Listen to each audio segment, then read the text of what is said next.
What up, beautiful people? It's your boy Nate Jackson. This is another episode, another beautiful installment of Opinionated. Yeah, it's a podcast title with my name in it. Isn't that clever?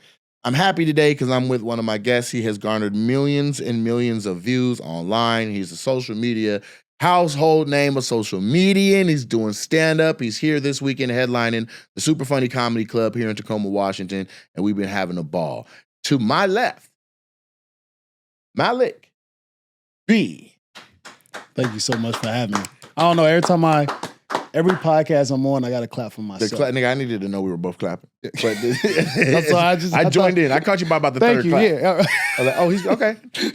That's what's up. I mean, you got to it's like Larry June. You got to compliment yourself. Good job and all that. So every time I hear my name on a podcast. You listen to Larry June? Yeah, of course, man. Come on, man. Motivational purposes. That's real. Yeah. I like Larry June's story. We were talking about that the other day because Trenton was bumping Larry June, and I was like, what you know about Larry June? Oh, he's like, man, I like how he just came up out of nowhere. Like, he was just doing what he loved, and then looked up and the numbers was moving. Numbers, yeah. You know what's so crazy that he taught me? He said, you don't even have to practice on your craft all day. Just dedicate it for like 30 minutes to an hour, and then just go about your day. Just live life, and then just do that every day, and you'll just kind of like surpass people in your class. And my pops always said that. My pops would say, you know, if you have a steel pipe and if water drops on that same spot on that pipe over and over and over again, it will wear out that pipe and bust through that threshold and wear the pipe down. So that's how much consistency is like apparent in what you ever do whatever you want to do with your life. That's a dope metaphor. Yeah. Because if you were to turn a shitload of water on that pipe, it would just spray off of it. But you hit it with that slow drip, and it does way more damage. It does, yeah. Yeah.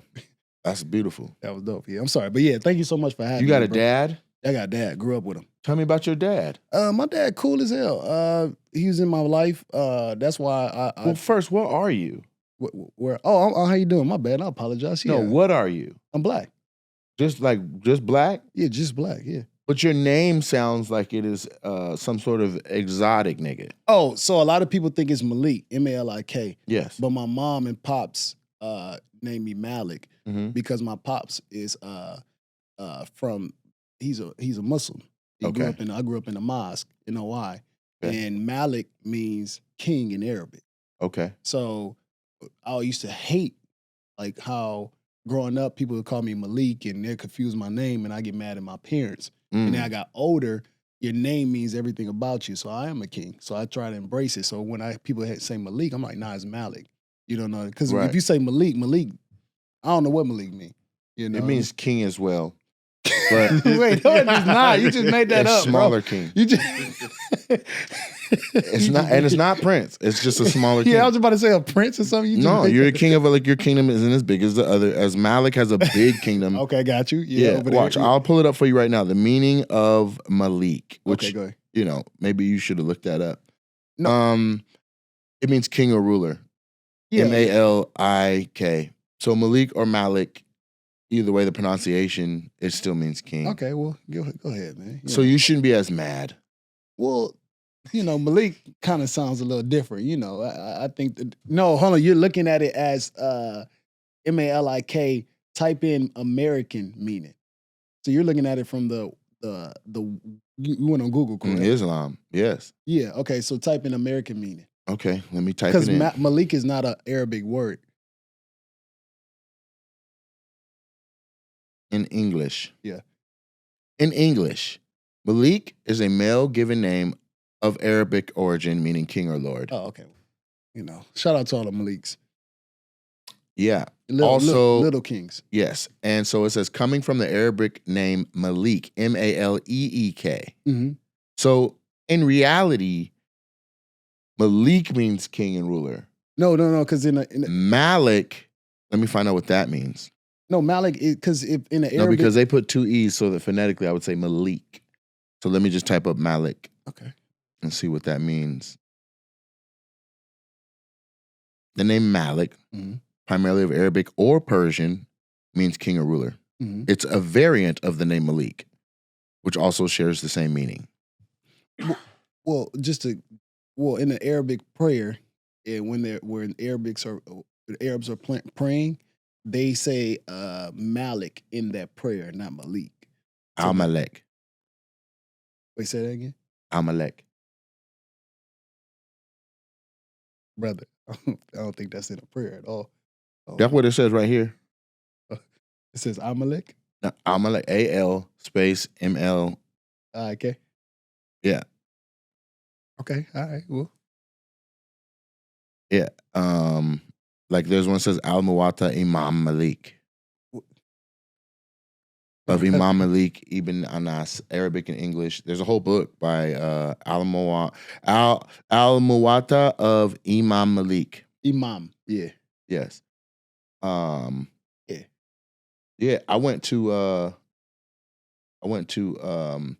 let's see how they say it. Let's just pull up Imam Malik. Okay, go ahead. And then hopefully they say Malik. They're gonna say it, man, because it's like a prayer and a lot of people. You know, when I go out of the country, they'll say, "Hey, what's your name?" Like it's Malik. Oh yeah. They don't ask me to spell it. Yeah, there's a poem that says it made Imam Ahmed cry.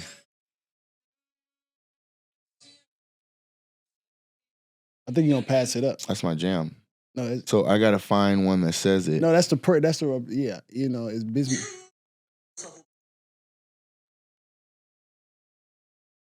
See, Malik. Yeah. Yeah. Wait. It said Malik. Hold on. I think you said something else right after that. You heard Trent. Thank you. والسائلون نواكس الأذقان أدب الوقار وعز سلطان التقى فهو المطاع وليس ذا. Please pass it up. I did. I went back. ومما يوصف به إمام دار الهجرة الإمام مالك رحمة الله عليه يأبى الجواب. Yeah, but Yo, it's in the prayer. Like I know the prayer. The prayer says Malik. What's the prayer say?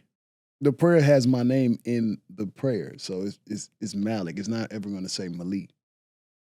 I think you're right, but Yeah. I don't think this is about being right or wrong. I think Malik and Malik and Maliki all mean king. And following that, there was the school of Imam Malik, who was based Malik. in Medina, in the place where the Prophet Muhammad, peace be upon him, spent the last Hanafi, years of his Maliki, life. Shafi, Hanbali. And, Imam Malik was born in the year Imam 93. Malik, Yes, not yes. Malik. Yes, these are 30 Sunni years schools. younger Yeah, than but I'm Imam saying Hanifa. it's no Malik. Now, Imam if I start, Malik, no. stick with these two for the moment, we will get to understand how difference emerged. So in Iraq, some people say, well, because that was far from the scene of where the companions of the Prophet This your dad? lived, No, there that's was not my- that much that's information not about my the pa- details that's of the not my Prophet's practice. pops. So there was more room for interpretation, because you know when you There's have room for something, interpretation. My pops do going not from look the like that. Prophet, That you are feel radical. obliged to follow That is. that, and you feel reticent. My pops to- doesn't even have a beard on his face. He has no facial hair. He has waves. He's a dark skinned brother. What's his name? Ortega. Oh, you guys are just. So your dad's Mexican. No, it's just hey, we from LA, man. Like the tacos. His mom named him, and it is what it is. That's Malik. right down the middle. She's drawing the line. She's going between Malik and Malik. She doesn't know English well. Who don't? The lady. Yeah, I get it. Yo, this is Malik Kafur. Malik. It says Malik a fool. I heard it. Malik a fool, bro. Hey, yo. It said Kafu. Yeah, Malik. Yeah. So correctly, like in Malik. Yes. So we all say it wrong. Yes, that's what I'm trying to tell you. So Americans. Wait, but hold on. That second one. Wait, what? Malik. Yeah, I heard Malik. You heard Malik. Thank you. I'm trying to tell you. Yeah, over and over again, for sure. Mhm. But every now and then somebody makes it sound like Malik a little bit. Malik. Nigga. That's a dude shouting it in that back, bro. That's not. Don't It listen says to- each voice. Listen. So All right, it go ahead. says a user from Saudi Arabia, Go ahead. a user from Kazakhstan. So he said Malik, right? Yes. Okay, cool. User from Texas. Malik. Cool. That sound like my mom a little bit. Malik. User from North Carolina. Malik.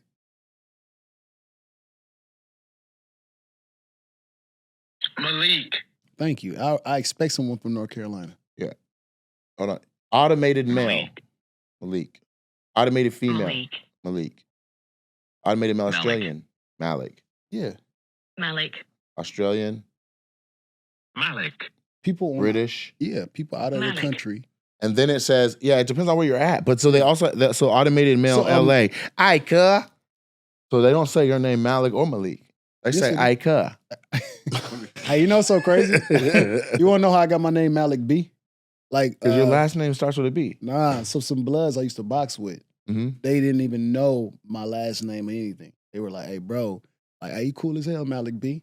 I was like, oh, they probably did their research on me and all that. Mm-hmm. Nah, they thought, they called me Malik Blood.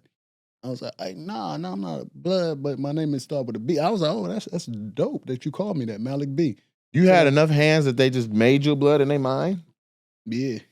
Used to box with them, yeah. They were older than me. Cool. Nobody was like, DP this nigga. Nah, they wanted me to gang bang. They did. And then I was You like, would have made a good gangbanger. they said that, bro, but my mom and pops is like, nah, you gotta be your own, man.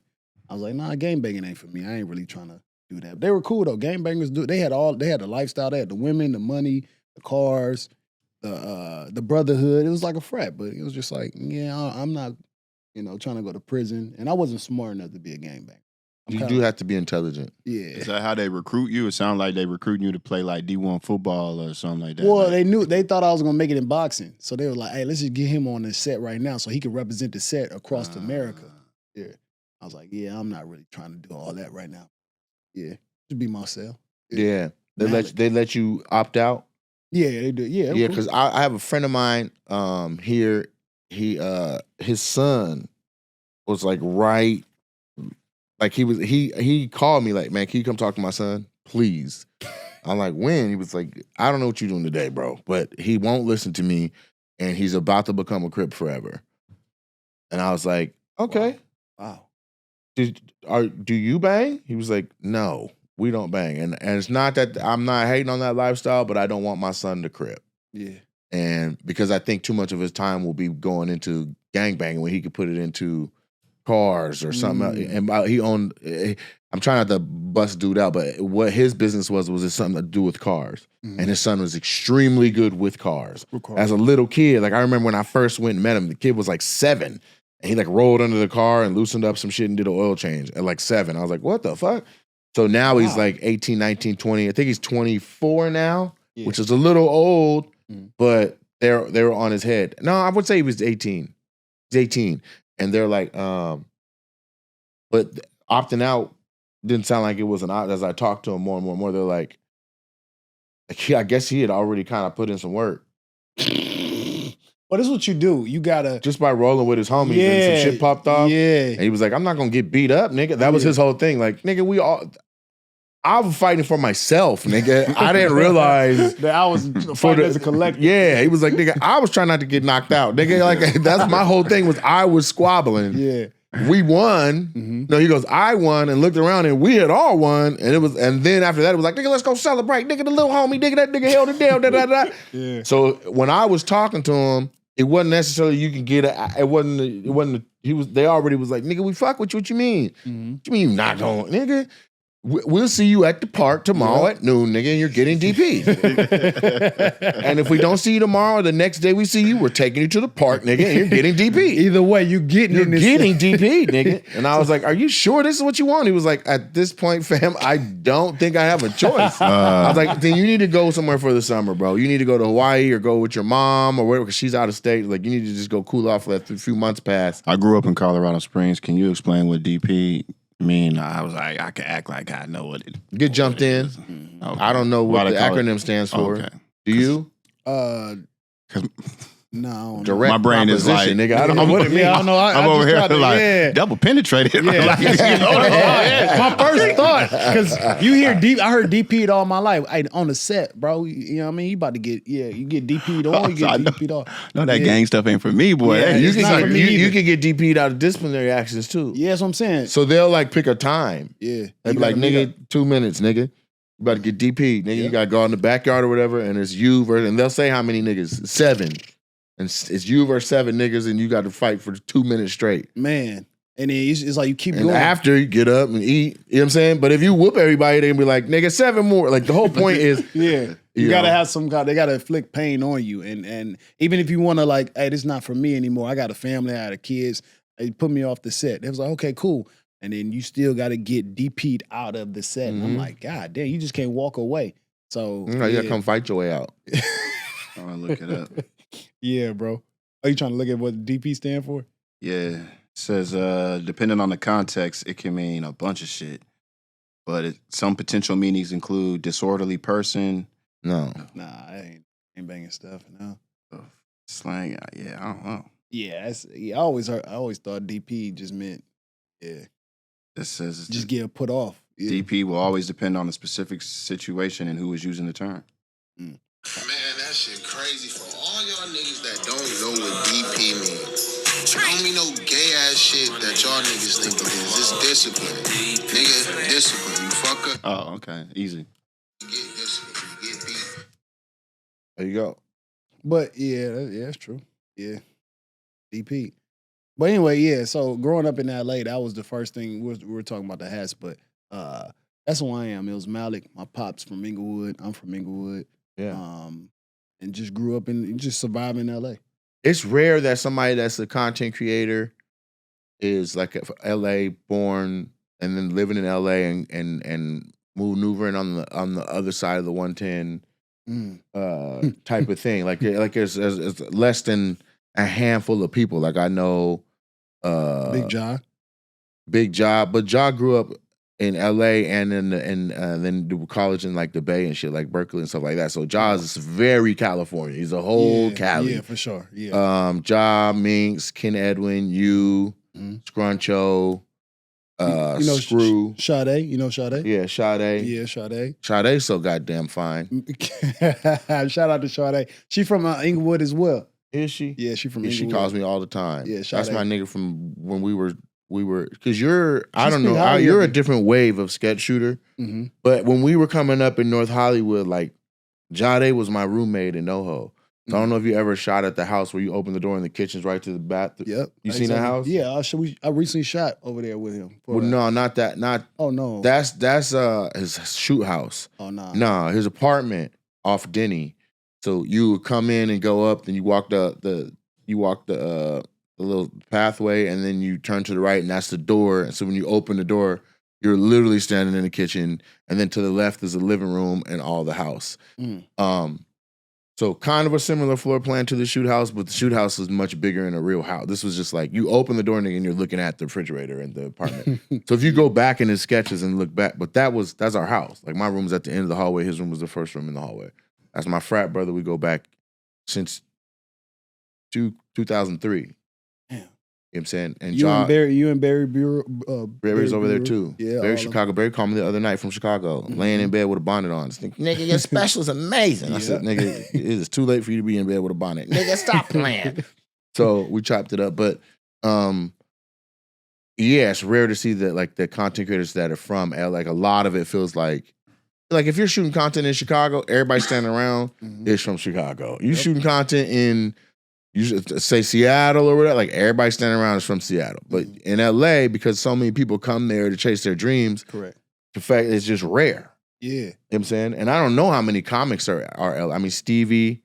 You got Chris Sneed. You have who else is from LA? Chris Sneed. You got Sneed. Scruncho. Yeah. Scruncho from Long Beach Finest. Scruncho, Screw. Yeah. You have Little G. Oh, Chris Spencer, of course, Inglewood Yeah. Finest. Who else? Man, it's just a lot of people, bro. That's like it's a community. But I'm saying it's less than, like I said, you can't on two. So it's less than 20. Let's say it's 10 if we stretch. Oh, I wish everybody would band together. We tried to. Well, I used to watch y'all. Oddly enough, before I even started doing skits, I used to watch you. What do you John. mean? Like, I only started doing skits like 3 years ago. I know, but what do you mean you was watching? You just just eating cereal and we were on Nigga, the I used to screen? watch. Yeah, I'll be on Facebook. Yeah, I'll be You on. like, man, I gotta Vine. get over there. Them niggas, that's California. Nigga, no. Well, at the time, That's I a was palm tree. Them niggas are here. Them niggas is here, and I was just one of those guys where I was like, all right, I'll root for him because I love like LA so much. I want us to be the focal point. Like when Kendrick and everything, anything about LA, I want us to improve, or we want us to be the best. And I saw Atlanta, how they were getting it, like the Desi Banks, the Drewskis, the Funny Marcos, the 85 South Show. Atlanta, they putting Atlanta on the map. So I went to a couple of people back in the day. I won't say their names, but I was like, nah, I can't. It's just your opinion. I'm still cool. Well, I don't know what you about to say after it, but no, it was just, I was like, hey, man. We'll get the name out after. Go ahead. Now I went to the people that we just named, and I was like, hey, man, I think we should be doing this, like shoot it like this, like Instagram, and we could band together. And they were like, nah, we're gonna it's the money, the real money is on Facebook and YouTube. We're gonna focus on that. I was like, oh, okay, all right, bet. So well, what did you say? I was saying what I offered to him. Yeah. I said, hey, I see how they're getting in Atlanta on like Instagram, Twitter, all these apps. I think that we should just band together and just try to like shoot some content and be a group like the conglomerate. Like them. Yeah, we tried that back in the day too. But not with was LA Comics. We just took everybody that was like, there was like probably 20 of us, and we all met at that sketch house. No. Oh. This is way before that. But we had this thing. It was called, was it The Business or something? We couldn't even agree on the fucking name. But we all met at that coffee/tea spot across from the Ralph's in NoHo. Ralph's in NoHo? Ralph's in NoHo. There's this little tea shop right there. They had like Tuesday nights. Jackson McQueen used to do an open mic there. Okay. And so we all went, and it's one of the places you go through the tea house, and then in the back they have like the patio, and you can sit back there. So it was like 20 of us all sitting around back there, and we're all trying to figure out what we would be called. We're trying to vote on it, when we're going to shoot, how we're going to shoot, who got what equipment. And it was if you look at everybody that was back there at the time having that meeting, had we fucking done it, a wrap. The internet would have never been the same. But niggas was beefing over little shit. Like, it ended up being like Sidney Castillo versus Clayton Thomas. And then like if anybody that had alliance with Sidney was like, yeah, I'm doing what Sidney's saying. Anybody that had alliance with CT, because Clayton was like crazy popping at the time. Facts, yeah. And still is, by the way. Shout out but not like that. Yeah, I know. And that's not a shot. Clayton's one of my best friends, my brother. Mm-hmm. But nigga, there was a time when Clayton had like 9 fucking concepts going at once, 9 different shows. Are you talking about him and Jahan Jones? They were at the top dogs back in the day. You talking about around that time, or are you talking about a little bit before that? This was around then. Okay, gotcha. Around then. It's a combination of before and then when Clayton shit popped. Mm-hmm. Like his shit popped because he was doing like a lot of he wasn't doing what everybody else was doing. He was doing like superhero stuff and the characters. I think he even had like a puppet in his. He helped put CP on with the stuff. I remember. And so when we're in that meeting, there was tons of talent sitting around, but who had a platform at the time? Like whose channel could we put it on was a huge fucking thing back there. Like, where should it live? Mm-hmm. You know what I'm saying? Who gonna get where? How's the money get distributed? And so, and I think I don't know why I keep wanting to call it. It was called the conglomerate or the briefcase or business case, something like that. But we had a couple of things that were like, say, all right, like everybody's voting and shit. And then we were gonna have another meeting, and before we even got to have the other meeting, then niggas was like, nigga, I ain't going, nigga, fuck all that. Like, and it just kind of washed away. Yeah. You know what I'm saying? It dissipated. But then Sketch House. You did Sketch House. I ain't do Sketch House. I heard about it. So yeah, Sketch House was that's with King Bach and all them. King Batch, I'm sorry. Andrew Batchelor. Yeah, I'm sorry. So shout out to that's where the name comes from. If anyone's wondering, BACH, it's Andrew Batchelor. Yeah, so Batch. It's King Batch. It's my man, bro. Yeah, man. His family's dealing with a loss right now. Man, I got prayers up for the Batchelor family. Mm-hmm. So BT was over there. He told me about it. BT is just in the way.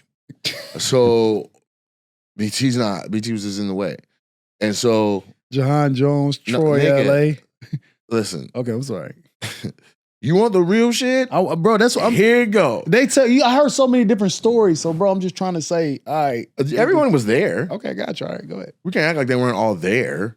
But it was like camps of people, right? Like that you had Batch and them who shot at Skunk Park, which wasn't called Skunk Park, but there was a family of skunks in it. They would be like 75 yards away, just you'd see them running up and down the fence. So we call it Skunk Park. And before that, they shot in front of this giant wall of, I think, arborvitae trees. So if you look on Vine, hella vines are in front of this bush, this big, long-ass bush wall. Okay. You remember, there's a sidewalk, and it was all that was just across the street from Daystorm's front door in NoHo. And getting an invite to that motherfucker was hell. But that's where they shot every day outside the spot. And so they would shoot up until the school buses dropped kids off. And then And then Vine or somebody gave them the deal where they put all the content creators of a certain list of a certain size at 1,600 Vine in Hollywood. Oh, wow. Right? And I think Vine was paying for it, but they had a place full of content creators where it was like Amanda Cerny batch, I want to say Melvin Gregg, What's Good, Hannah Stocking. All of them were in the Logan. They were all in that building, and so they were just making all this content. And that shit, I guess it was fine until they started letting other residents move in, and like every day they come in and people like, quiet on the set. They're like, man, I'm just trying to get to my house. And they were shooting and shit.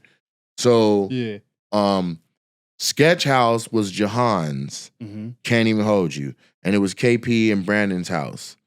And it was out deep in the valley. And you would go out to the valley, you probably pack a couple different outfits in your car, you have a few different ideas, you bring your cameras and shit, and you pull up, you figure out where to park, and you walk up to the house.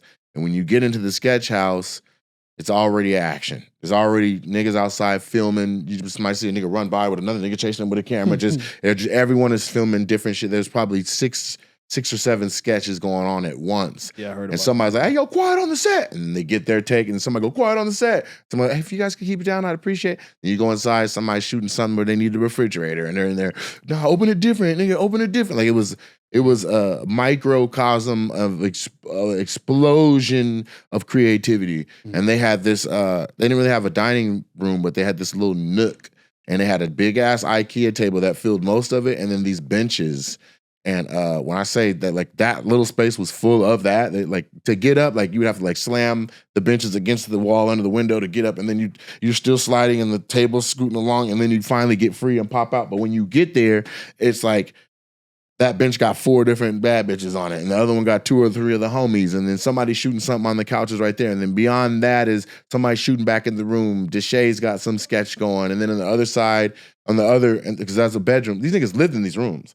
But on Wednesdays, they would make their bed up and turn it and let it be a set. And Brandon was always like, nigga, y'all stay out of my goddamn room. So there'd be that, and then there'd be something, and you could pull open the sliding door.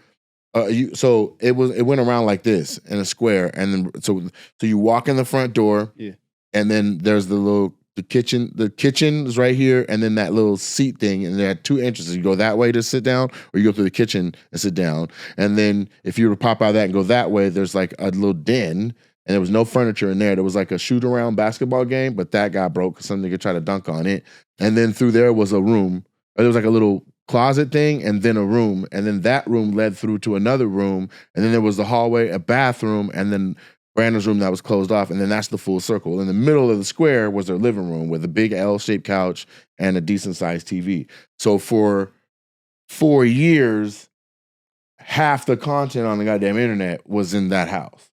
And so you would show up on Wednesdays, but Wednesdays was Jahan's day. So the whole concept was with Jahan would invite you out, like, nigga, I'm at my sketch house, and you'll go out there, and then and KP lived there too. And so, and you know, KP was helping them. They're all casting. Brandon's the manager. They're all that. And so you get out there and Jahan shoot for 4 or 5 hours. You get hella sketches done. All that shit going viral. He had to glow. And then, but then other people like, nigga, can I come shoot something in between when you shooting something? And then that's when it really, because Jahan was just like, yeah. And it got to where Jahan had to switch his shoot day to Mondays, and then Wednesdays was open for everyone. Everybody, yeah. But Sketch House was not good for coming up to show up to with being organized. Being organized was not conducive to Sketch House. Because everybody was doing their own thing. Yeah, what you needed to do was come with the general idea, know how many actors you wanted in it, what kind of like space you want for your background, and then that's how you would shoot. You'd be like, hey, you come here. That, you're just going you and you. It's 2 attractive women. That's Sade. Sade like, what y'all niggas want to shoot, you know what I'm saying? And she's coming up, she's like, what should I wear? She got a duffel bag with 15 different tops in it, 3 different shoes. She's like, I'm just trying to shoot. You niggas just doing it. You know what I'm saying? Doing too much. Right. Like and then she started getting her swinging her shit. She's like, I got one I want to shoot. Shit, I don't know. I'm on everybody's shit, but I ain't got my own. And we were like, what you want? So we gave her our best. And so then that took off. So now you got the Miss Sade page, you got the KP page, you got Jahan, and I had been shooting sketches, but this was like, oh, nigga. I'm like, let me get that, let's go, boom. And then I'm like, you say that. Action. And I get my I get all that shit back and forth, and like it would really work your director bone, right? That muscle. Yep. And then good luck. You just got to edit. Good luck on your edit, because in the pickups and all that kind of shit ain't gonna happen. But you can shoot all the way through dark and all of that. But once the sun went down and them niggas start getting ready to eat and they want the house to turn back into their house, that's when Sketch House will be over. But if you can get to Sketch House by 11 a.m., you could shoot from 11 a.m. to 8 p.m. on any Wednesday. And the thing was, you could show up with no ideas at all, but be ready to act. You know what I'm saying? And Jahan's like, hey, Nate, come just act like a waiter, nigga, walk in here and set the drinks down for us. I'm like, I got you. Or I'm just holding the camera. Like, we need to light it. And so that was what Sketch House was. What was born out of that, Jade, who liked to be more prepared, was like, man, let me grab a few people. Troy was there. Minx was there. Sade was there. And so then it was like, all right, well, I'm going to put some money into some cameras. Y'all got some cameras, real ones. At first, we were just shooting on one iPhone. Everybody just shoot on their own iPhone. But then, I'm going to be honest with you. I don't give a fuck who say what. I said, I'm tired of shooting one way and then being like, done. And then be like, hey, you niggas do the same thing again. And then shooting the other side. So I'm sick of that shit. You said that? Yes. I was like, nigga, give me your phone real quick. Stand like this and point it at her. I'm going to stand right here and point it at him. We're going to act once. The energy's going to be the same. It's the same whatever. And I'm like, and when we're done, airdrop me that. The day I did that, everybody was like, you see what Nate did? He's doing 2 cameras. So then it was like, well, hey, nigga, I can stand like this and get it wide. And nigga airdrop me. So then by the end of the day, you would have the same thing from 5 angles because it was everybody's phone. They're airdropping, you got it, bet. I'm cool, so I need the space on my phone. Everybody deleting stuff out of their phone. You hold your camera, boom, airdrop it to them, delete it out your phone. So by the end of the day, you got 5, 6 sketches.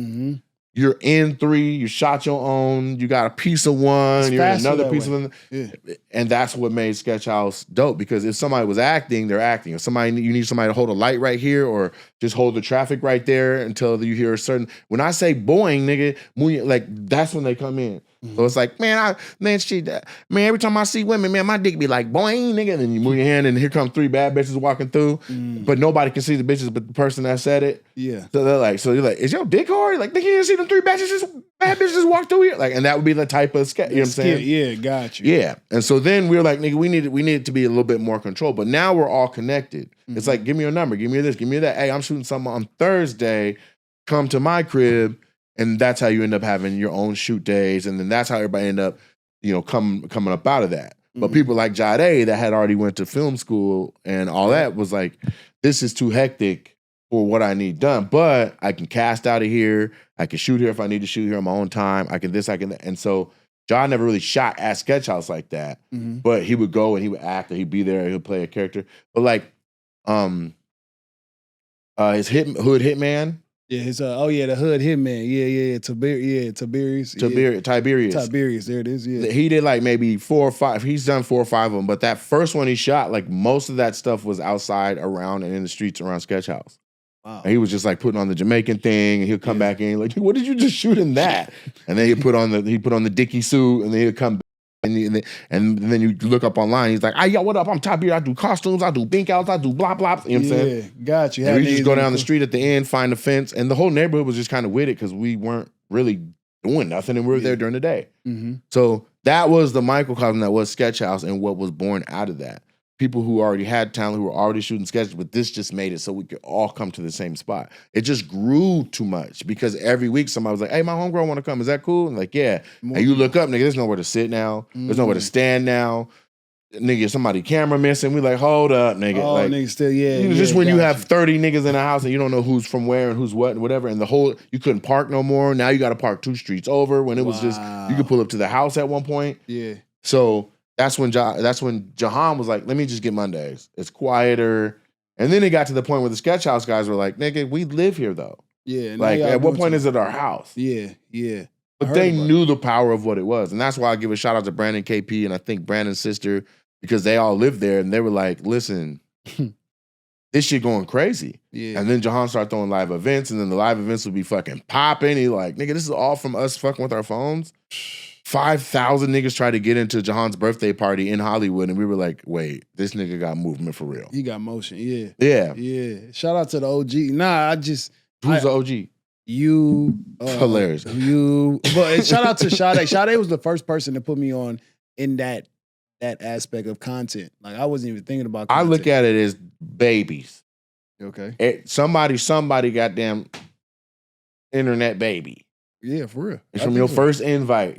So Sade was like, man, Sade. come be in this thing. That was it. Right. And so I want to say Jade was the one that was like, Sade, come act in this fucking thing. Yeah. And people will have their, no, because I used to, but nigga, it's your main shit. Yeah. My thing and why I came to sketch was batch. Okay. So I was like starting to, because all the comics were like, fuck the social media guys. Yeah. And I was like, hold up though, nigga, we really ain't doing much during the day. Like, our shit is at night. Yeah, our shit is at night. By 6, we got to be headed into the city. All comics report to the Sunset Strip or wherever. Every night. If you don't show face, you're not serious. Right. And so before that, half people are, some people are Uber driving, some people are like fucking, I don't know, cooking or just chilling. A lot of video gaming during the day. Yeah. And I was just like, man, I'm gonna write. I'm gonna this. I'm gonna, you take care of your basic stuff, but you got the whole day off. Ton of comics just, they're family men. They're raising their family. And when their wife or spouse gets home, they trade off, I gotta head into the city. And so Batch hit me. I hit Batch. I was like, when are y'all shooting? Can I shoot? He was like, we ain't adding no new people around here. Damn. Basically. And I was like, well, goddamn. I said, no pressure. I said, but if you ever want to come to a comedy show, let me know. And then if anything ever comes up, but just call me.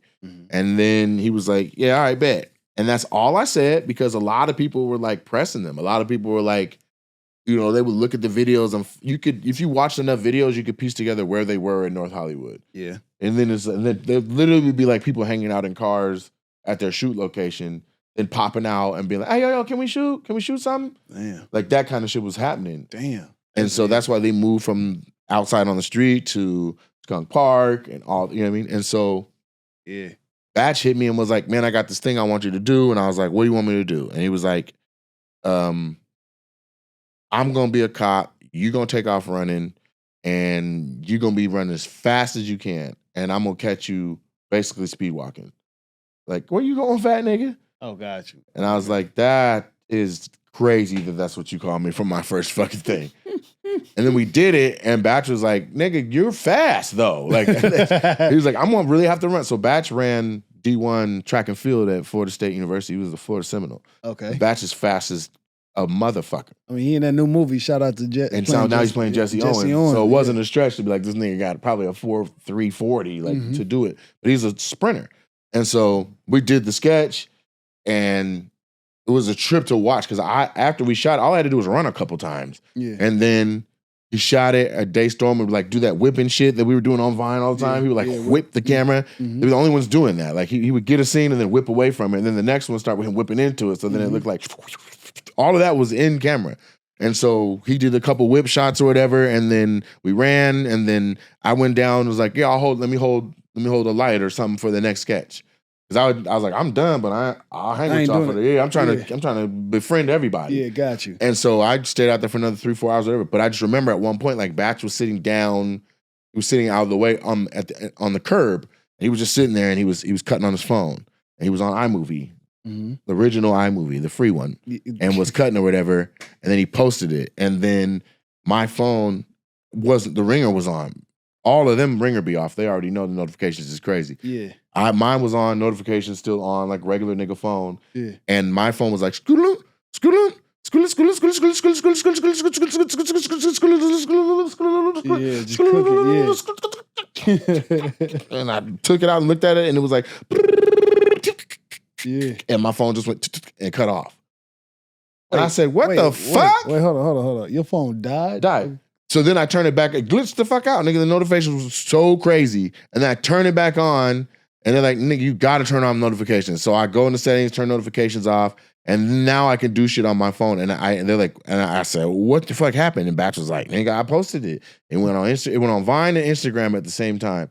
And in 15 minutes, that goddamn video had 500,000 views or something where you know it's out of there. Yeah, crazy. Yeah. Within, and then it was so much, when you first do, you refresh and you're like, woo, woo, yeah. Woo. I know you've been there. We're like, nigga, every refresh is 3,000 views, nigga. Like we was out there just losing it in the park. And I'm not bullshitting, man. But by the time I left at the end of that day, like that video had hit like 2.4, 2.5 million. I had another, 15,000 subs to my Instagram. I was like, oh my God. Yeah, so I was at maybe 5,500 or something. And it was like, I grinded for these 5,500. That was from all my comedy. And Batch took that shit like, and I was like, I said, I got 20.3K in one week, fucking, hit Batch. Let me know when you want to shoot again. He was like, I bet, huh? I was like, don't be like that, nigga. Just let me know. He's stingy on them follows, man. Hey, bro, when the next time? Batch wasn't even following me. Damn, Batch. And when all that was happening. And so, but he ended up having some questions with stand-up and it was calling around. He's like, man, I'm trying to do this shit and I'm to work this bit or whatever. And I was like, what's the bit?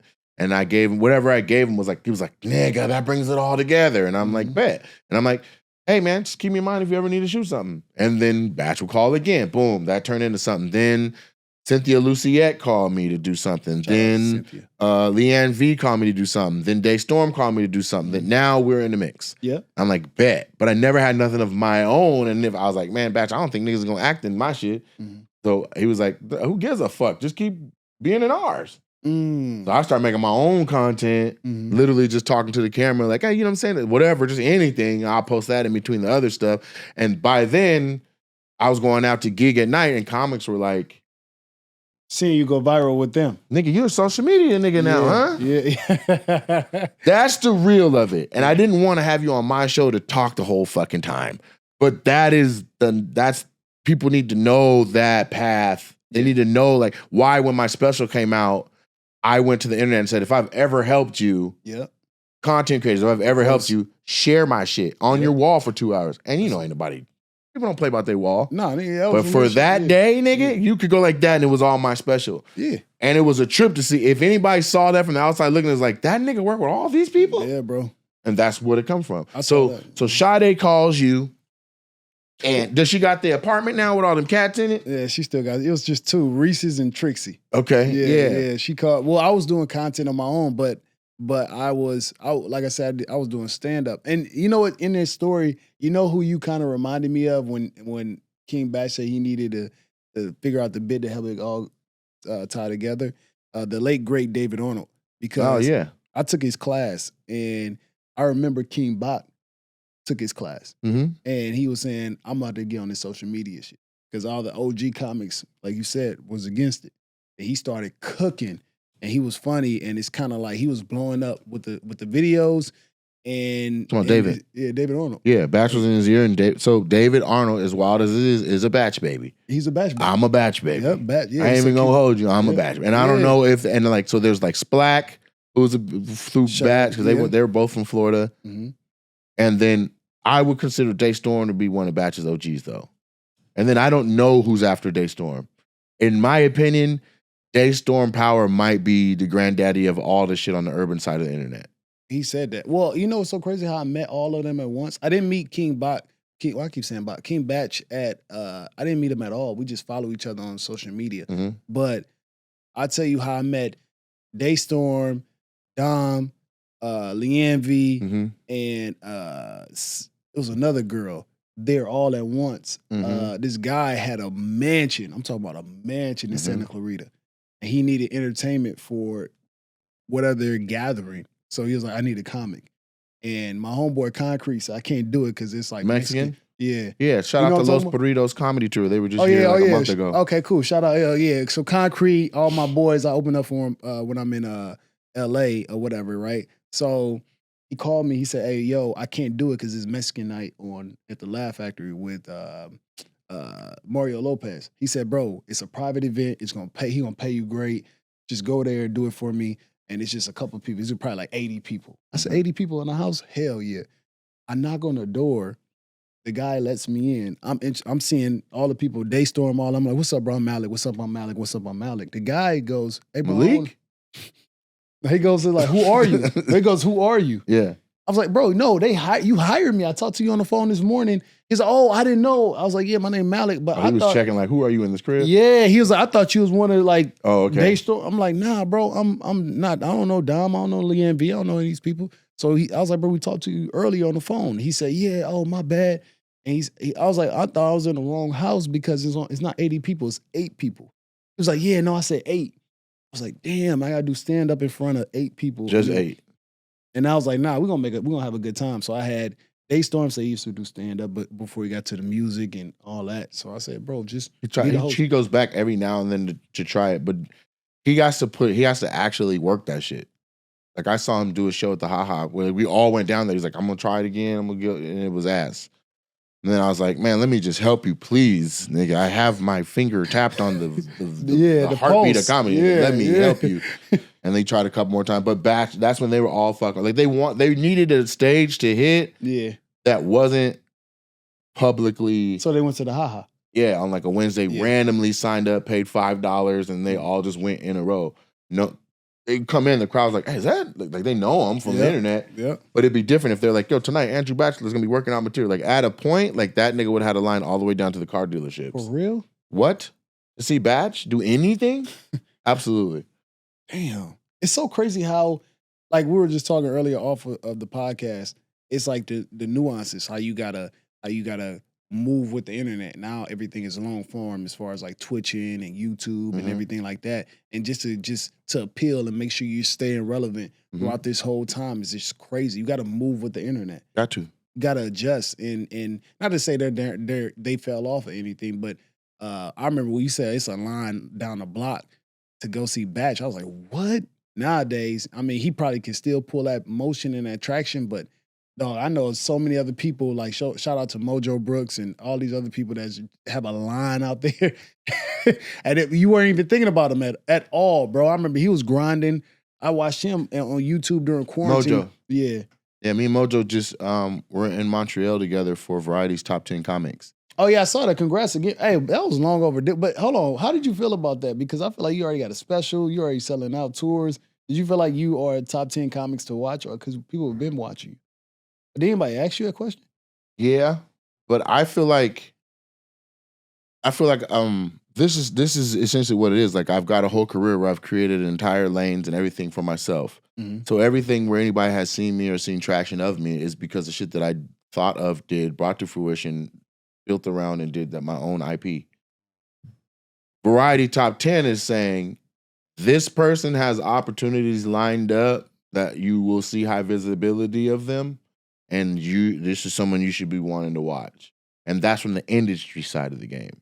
So what's happening for me in my own personal career is all the shit that I be doing on my own and all the shit that the industry is giving me now is coming to a head. And that's why anyone that's known me from this grind is like, nigga, if he gets any traction over there, he's out of there. And then people over here are going, this guy has his chops. He's really talented. This is what's up.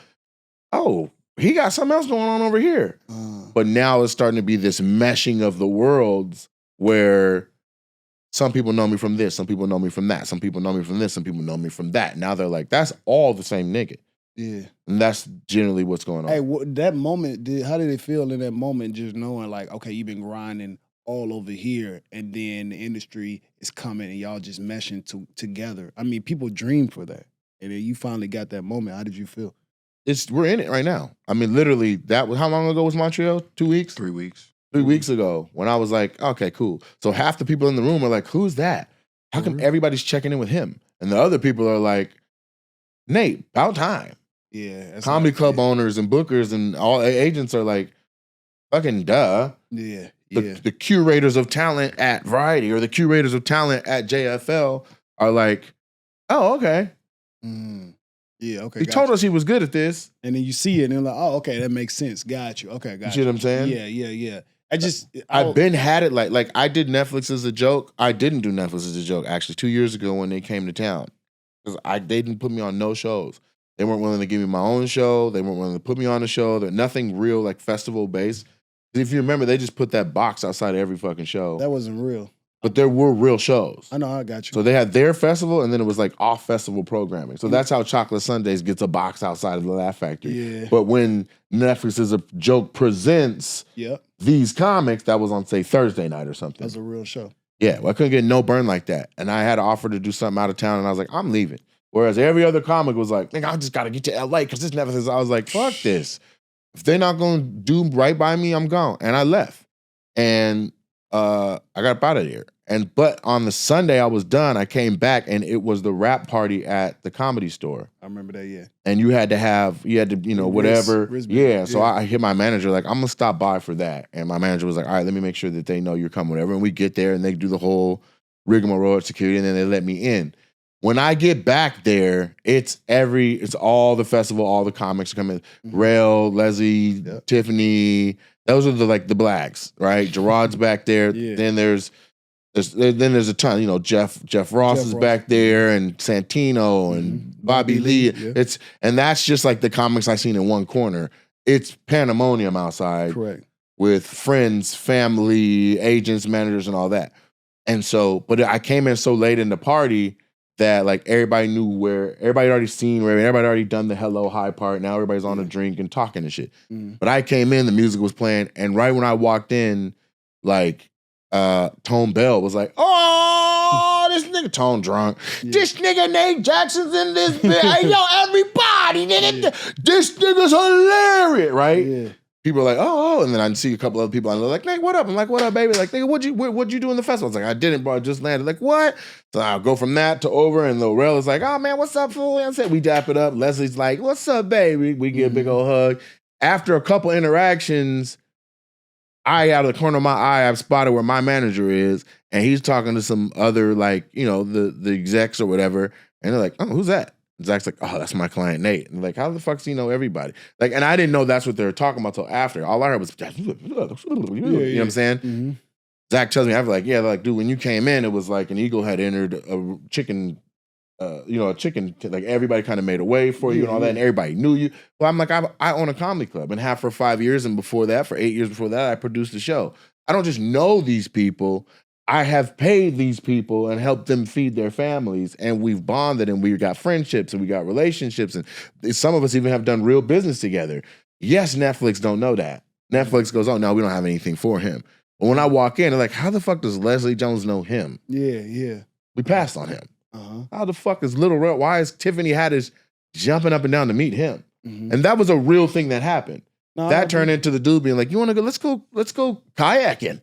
I was like, what? Kayaking with a motherfucker The from... motherfucker told me to come kayaking. And it was cool. And I fuck with him. But sticking a black person inside of a boat little not, fucking a wooden Q-tip thing and throwing me on the ocean with all that shit under that water. No, but that particular night was one of the nights where all the shit I've done and the opportunity or whatever, it comes together in a space. Okay, and this was 2 years ago. Yeah, it was 2 years ago when that happened. But that's kind of was like, in my opinion, that was the first time that Netflix got a little shaking to what they thought the pecking order of comedy was. And then from there, it curated it's like Denzel sitting in the all-white fursuit in the third one. They're like, who the fuck is that sitting in front of us? Does that make sense? Yeah, like when you're at a party like that, there's a pecking order. Yeah, exactly. Kevin Hart comes in, everybody's like, oh shit, there go Kevin Hart, yeah. Oh, and there's boys and bet. Then the next person comes, oh, right? But I just came in on the solo, and they were like, and many people were like, what up, nigga, what up? At a drunk hour, by the way. Drunk hour at the rap party. Man, so nobody was on their weirdo shit. Everybody was just drunk. Tone Bell's like, nigga, yeah. Right? Like, I got a grand introduction. Yeah. Hilarious. So, it's 1 hour. Yeah, that's fine. It don't matter. This shit is, they're learning a lot about us. Yeah. But I'm trying to give the lay of the land of what the sketch thing, because there's only so many people that bridge the gap between real Hollywood and then the people that live in Hollywood and grind. Yeah. Does that make sense? That makes sense. Perfect sense. Yeah. And so if you don't understand that, if you're just in Ohio watching this, like, yeah, them niggas be with Big Ja. Yeah. Like, you got to understand there's a lot more to that. There's a reason why Urkel is in batch of sketches. Like, there's a like that should seem out of place. There's a reason why the guy, Jaleel, is in Daystorm sketches. There's a reason why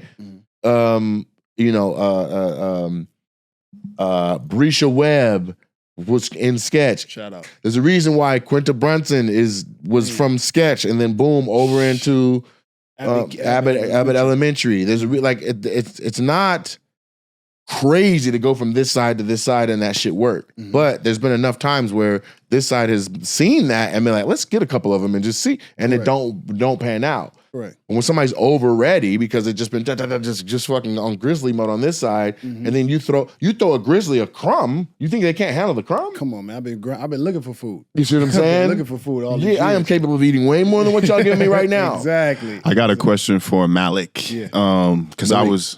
Hey, brother, we already did. Come on, exactly, man. You over here playing around. To the God King. The ruler, brother. Yeah, the ruler. The ruler. Okay. Now I was interested in this weekend because when you brought up Mojo, because I only knew Mojo from, his skits and sketches. So when he did Nate's Club last year, I was like, oh, okay. I didn't even realize he was doing stand-up comedy like that. Yeah. So same thing with you. I knew you all from your all your sketches and content. And then the show last night, I know the Late Show was kind of getting out of hand, right? And but I went up to you after the show and I was like, because I watched you and I was like, okay, he did a really good job getting through that gracefully, where you could, if any comic could have walked in there like, this shit is getting off the rails, but I'm also watching the people and how everybody was still having a good time, and it was like you did that and handled that so gracefully. I'm like, okay, he's a comic for real. Yeah. Because of some people, because I get the benefit of watching Nate a lot on the road. I've seen a lot of like people that are doing it. Mojo was one of those people where I was like, okay, he's a comic for real. So my question to you is, just listening to y'all stories, were you a content creator first, or were you a stand-up comedian first, or was it the other way around, or like, I'm just curious. Well, for one, thank you for He was that a comic compliment. first. Yeah, I was a comic first. He said Okay, he went and did a show for 8 people.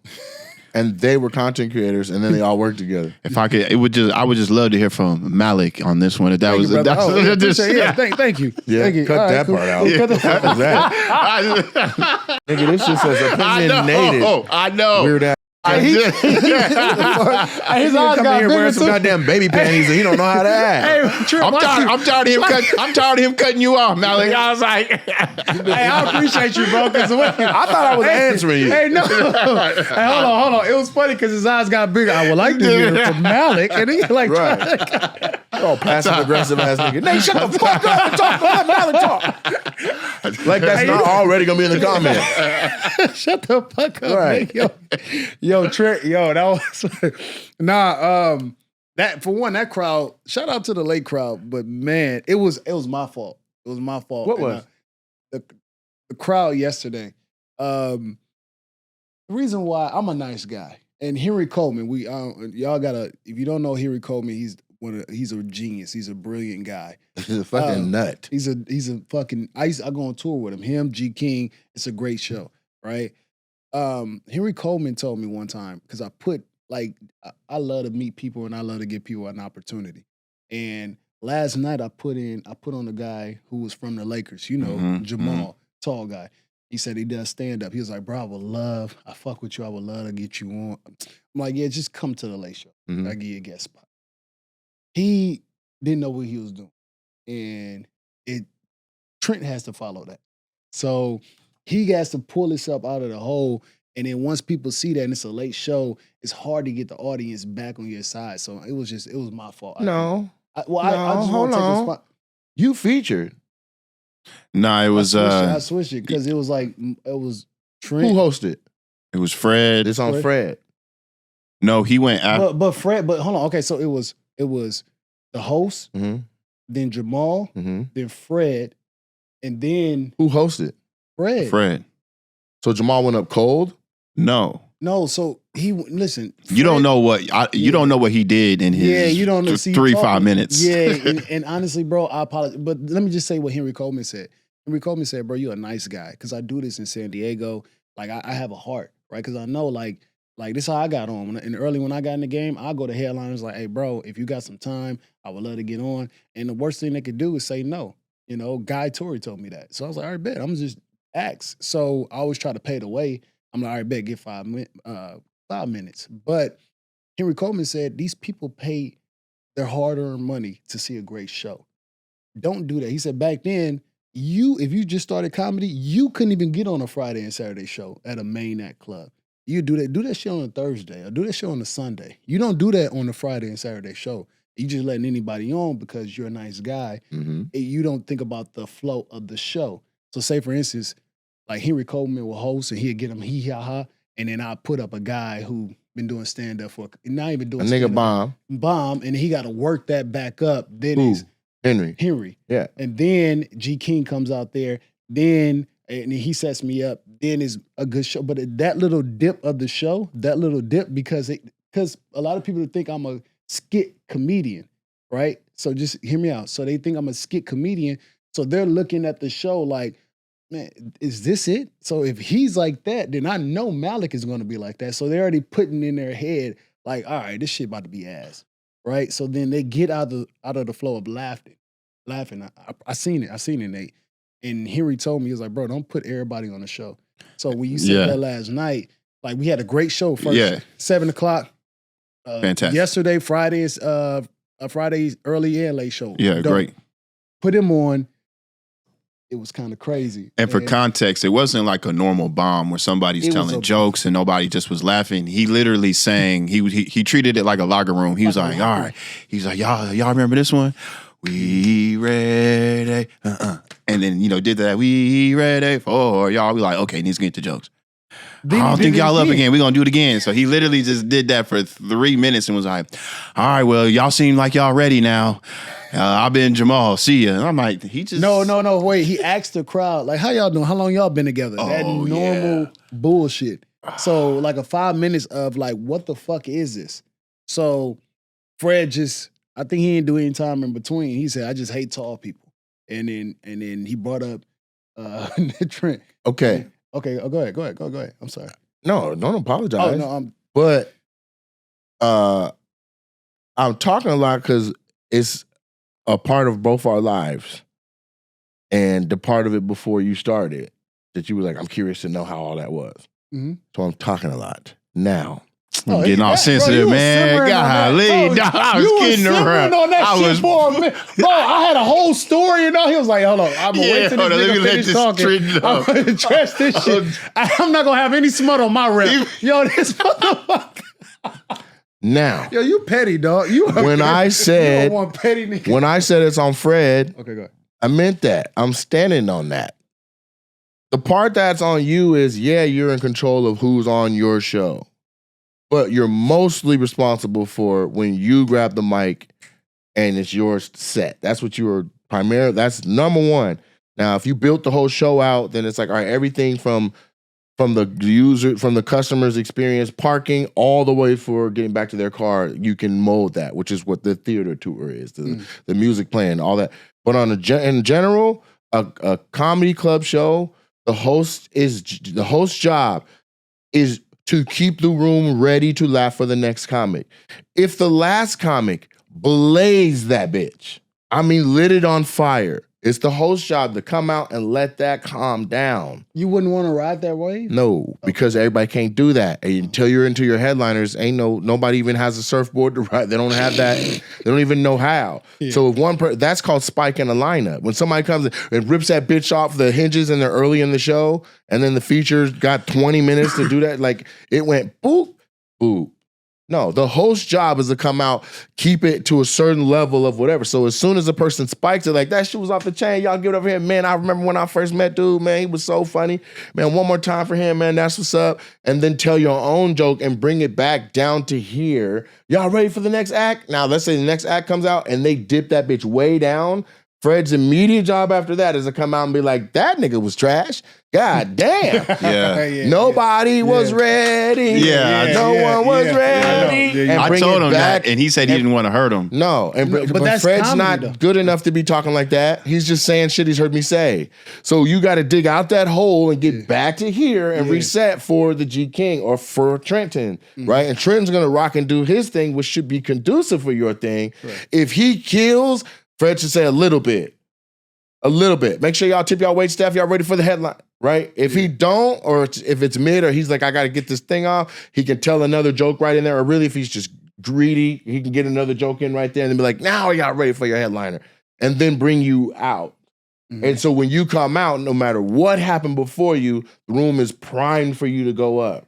The reason Henry said, nigga, stop sending them niggas out like that is because I can get us out of one hole, but you let two niggas go and they both bomb. I'm digging out of holes. I don't even get to have my own fun. So that's why he's like, nigga, don't do that no more.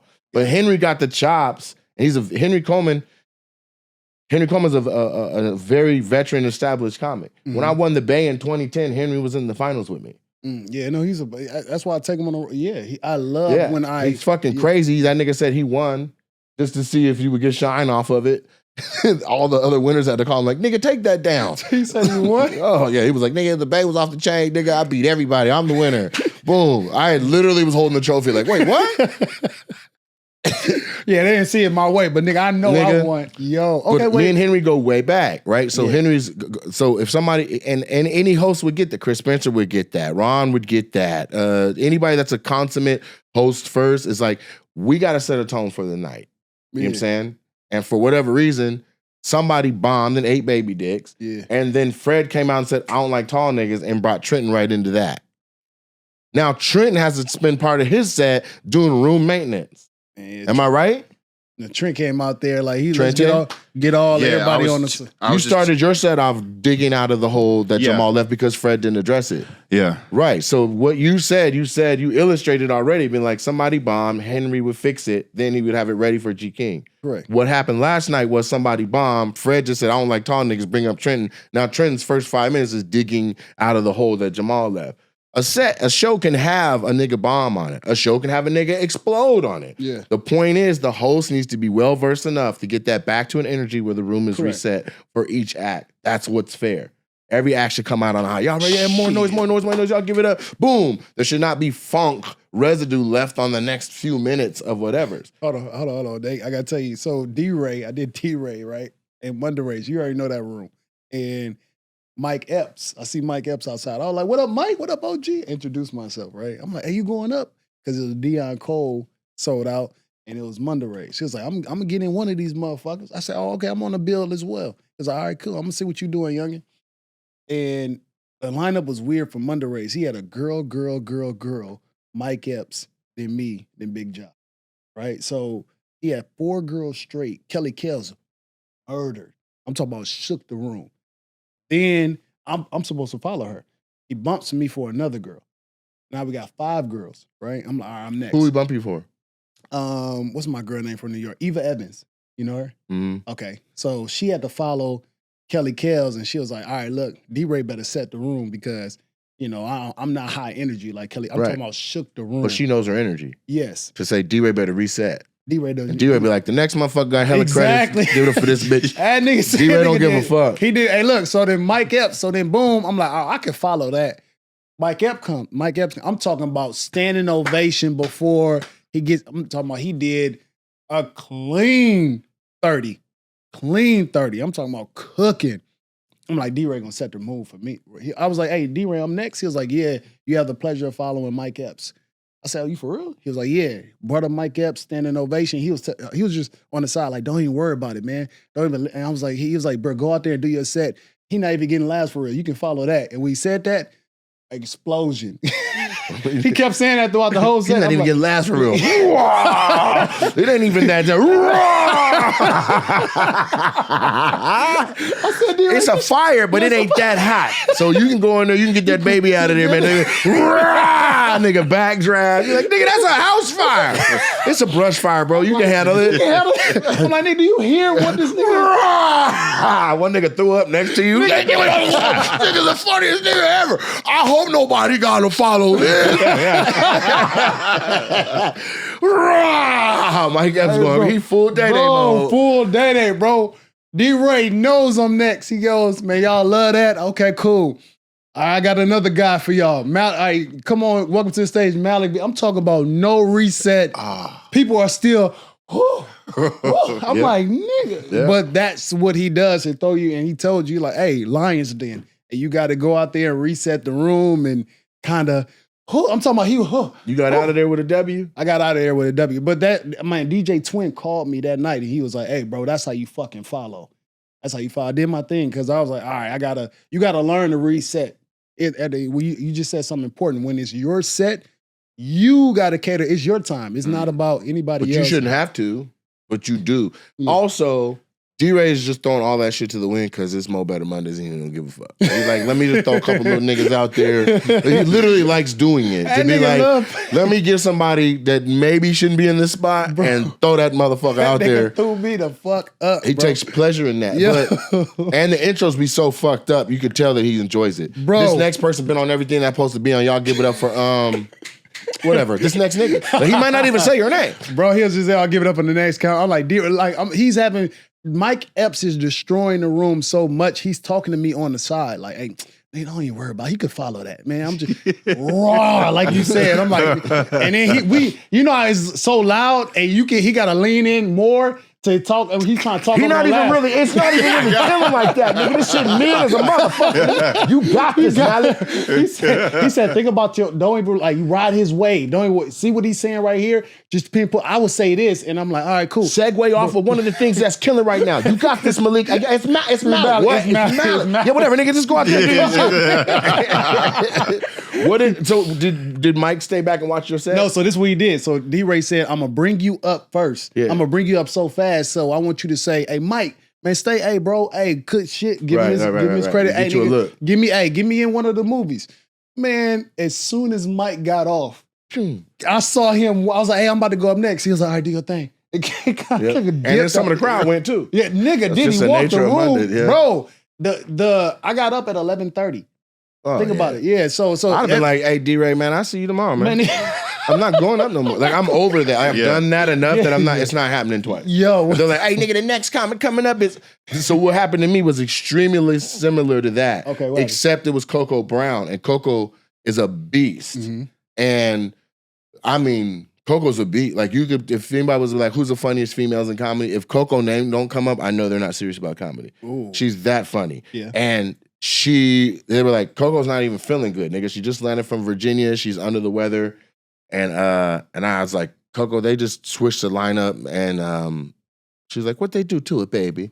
And I was like, they got me following you because they said you didn't feel well. She was like, nigga, I said I didn't feel well. I didn't say I was not capable of closing. Mm-hmm. And I was like, oh, well, I'll tell them put it back the other way.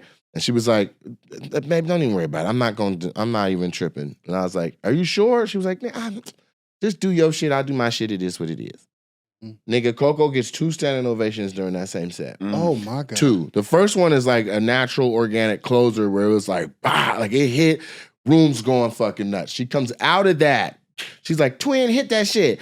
She has an NFL song closer where she's talking about the only way to keep your man interested is if you embrace the NFL in your bedroom. So she's like, if you can't get your man hard, nigga, you need to come into the room, hit that shit. It's like, ba, ba, ba, ba. Ba, ba, ba, ba, ba. She's like, get you a helmet, nigga, get in a 3-point stance. Ba, ba, ba, ba, ba, ba, ba, ba, ba, ba. All right, fuck. Crazy. Everybody going, women are like, yeah, bitch, get that nigga. Yeah. Then she turns it to the referee. She's like, 15 yards. Premature ejaculation, roughing the passer, put her out of a headlock. Like she has like a call for the bedroom for like 20 different scenarios in the bedroom. When she's done doing all of that shit, I'm Coco motherfucking Brown, bow. Room, woof. All the women up first. Everybody, oh, this nigga's running across the front of the stage, back and forth. Right there, like, everybody chill. We got one more nigga. From Seattle, nigga. Hey, Nate Jackson, come on. I was like... I get up on stage, I'm like, I say my shit, I'm like, I'm saying everything so fast, I'm not letting nothing breathe, saying all my shit, they're starting, I'm getting laughs by second joke, I'm like, boom, boom, boom, boom, boom, you know what I'm saying? And I was like, sometimes you just gotta play the NFL on these hoes, right? Boom, gotta call back, that shit went, I'm like, man, thank you, I'm Nate Jackson, peace. I get off. Quinn calls me. I go out front. Corey Holcomb's outside. You went in that house and got that baby out. You went in that burning house and got that baby out. Like, and Spike was the one that was like, yeah, I wanted to see if you can handle that. But I distinctly remember, Coco's my friend. Mm-hmm. After that set, he's like, Nate Jackson. She's just now getting off the stage, walked through the crowd. I walked past her, right? You know, it's the floor and then it goes up a little bit. Mm-hmm. Right before right there before you hit the right and go straight to the stage. Mm-hmm. She's like, follow that, nigga. Oh. I was like, Damn, see that she was okay, got you. Yeah. And so Coco's a fucking monster. Yeah. Did I ride the wave? Did I get out of there with a win? Yes. But holy motherfucker. And But that wasn't for It me. shouldn't be like that though, bro. It shouldn't even be. I know D-Ray kind of. White people don't do that to each other. I was just about to say that. They don't, bro. They like- said they be like, he's a baby comic, give him the baby comic spot. Niggas be like, put it behind Godzilla and see if he can live. Bro, that's some bullshit. Like, but that's how you get your chops though. Nah, you get chops regardless. You don't have to do that to each other. We don't got to do that. I'm a proponent. I'm really like, we don't have to do that. But I see why they did it. They did it because I had some heat. People were saying, oh, this nigga's funny. He was a new nigga. He's funny. He's funny. He's funny. Like, let's see how funny. Let's put him behind a motherfucking rocker and see if he can rock too. Got you. And that was what they needed to see to be like, this nigga, yeah, he can hang. He's bona fide. Got you. Okay. Right? So you follow Mike Epps, you get it. And so then from forever, D-Ray's going to be like, Malik, nigga. Got you. Yeah. If you go and drown in that, he'd be like, nigga, anyway, bring me the next new nigga. Yeah. And that's why D-Ray's like, just throw him up there, nigga. They'll sink or swim. God, see, I didn't know that. That was my, okay, got you. All right. Well, I guess that was my welcoming to D-Ray, Monday Ray's moment. Welcome. But I've done it plenty of times, though. Since, but they ain't gonna never do that again. Never do that And again. that's the thing. Okay, So gotcha. there we have that. And there's a lot of similarities in what our path is and how you're coming up. Yeah. And he said, follow that nigga. Oh my! If Mike Epps would have told me that, I'm like, well, I'll never look at him saying like that. Like, nigga, hey, stay around but there. me and Coco been knew each other. We've Okay, been on gotcha. shows and all. So it wasn't like this is my first time meeting Coco. Okay, got you. Does that make sense? Like you were meeting an idol at the same time as trying to impress him. This was like I said, I went to Coco and was like, yo, they just switched the lineup. Like, what they do, baby? We was already good. Got you. She'd already been up here more times than I can count. I've already paid her. We've done Gotcha. other shows together and all that. So this is just like, I don't know what they doing, Coco. I don't know what they trying to do to us. It's just like to us. Let me do what I said. You know what it was? Hey, I saw you at the Laugh Factory, right? Hey, you were cut, bro. You got a standing ovation that night. And who had to follow you, bro? And they did cool though. Fucking CP. CP, I remember. CP's a beast. Bro, that's why I was like, I booked CP in my club after that night. Bro, you remember that night? Bro, you rocked that shit. You remember when you did the math and you did that and you said, and you pointed at that nigga, that's how many bitches you bro, standing ovation, nigga. And but Ron G is a great host. And like you said, reset the room and all that. And then CP went up there. And people, even after Ron set, like I don't know if he did the birthdays or whatever, people still was. But that's not a reset. That's just, that's something happening that's putting distance between the kill and the next person. So it was so late in the show though. So what could have Ron G done that would? You got to acknowledge it. You got to tell some jokes right in there that reset the energy right there. The people already love Ron. He can't do no wrong. You get what I'm saying? Yeah. So you reset the room. That being like, who birthday is it? Come up here and twerk and all that. That changes the energy to where now they're like, oh, I guess the show over. Niggas is twerking. Oh, we got one more. Like, yeah, they said, but CP's such a fucking beast. That he's a monster. He kind of like, I never see anybody like the way you destroyed it, and then a huge gap intermission, and then he, we done after that. Hey, birthday, cool. That's Chocolate Sunday. We can go home. Late show too. And CP went up there and fucking equally destroyed. I'm like, God damn. So it's very far in between where I've seen somebody destroy, like right before, and then kind of like either go higher than that or just on the same level. Yeah, I did a show one time. I can't remember where we were we were somewhere like maybe Orange County or something, but there's a guy out there that lives out there, and when he throws shows at that place, this local guy, the line be wrapped all the way around the entire plaza out there. In Orange County? Yeah, out in OC. And he still does it? Yeah, he was like maybe he was like maybe Islander or something. Had glasses, he was skinny, very nerdy looking. Can't remember his name, but he has. What does he do? Well, I know a couple of shows in OC. I'm trying to figure out where does he throw it? Comedy. At the Improv. Oh, then nah. No, right. I'm talking big ass. Like you would think like vintage Joe Coy at the Ontario Improv. The lines be crazy. He's from there, and so the whole crowd, the actual city, comes out. Not just we just want to see Bruce or whatever. Where they have their normal fan. No, this kid he's got the shine on him. Wow. Okay. And so he's like, "Yo, come out." So I was like, "All right, bet." And so they're doing the lineup and shit, and then he's like, I'm gonna follow. I'm gonna change the lineup. I'm gonna follow you. And I was like, hey man, I had a nap today. I ate good.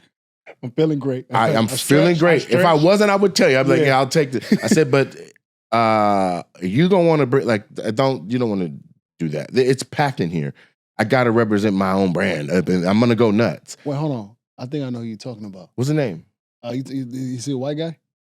I don't know if he's white. He's not black. Yeah. Is he? Because he might be white and Asian. Is it Chad? No. Okay, gotcha. Okay, you talking about the brothers? No, yeah, the two guys? Nah, the Baumgartner brothers, Corey and Chad are my guys. I did comedy 8 years in the IE. Okay, gotcha. Yeah, not 8 years, like maybe 6 years in the IE. So I they came up over with there, all they out them. there. Okay, gotcha. No, I'm talking about Orange County, not IE, OC. Anyway, so I do whatever. We have a great set. It's fun. I'm not thinking nothing of like, I didn't do it to be like, oh, let me see what happens after me. I was just like, nigga, I'm rocking. Let's go. Yeah. He got this many people in here. They already love him. It'll be a no-brainer. Like, all you got to do is walk out. They're all going to lose their shit. They'll forget that I even was on the show. Do you know he went out on that stage and sat on the stool quietly for 12 minutes? Why? I don't know. He's just literally sat on the stool. He's like, man, I had some jokes I was going to say. And they're like, do your shit. It's like, man. I'm just...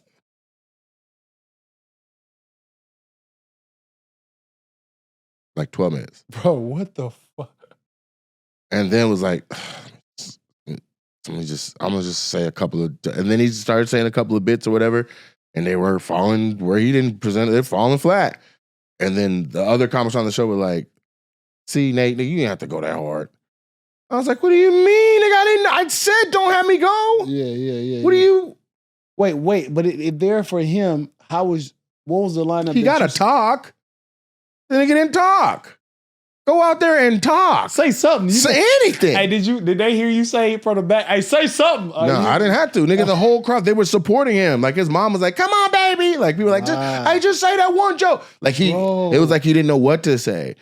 Like, I had something I was gonna tell y'all, man, I can't remember. Like, nigga, tell the one about the jukebox or whatever. What the fuck? He was like, the jukebox jokes. And it didn't even, wait. You forgot the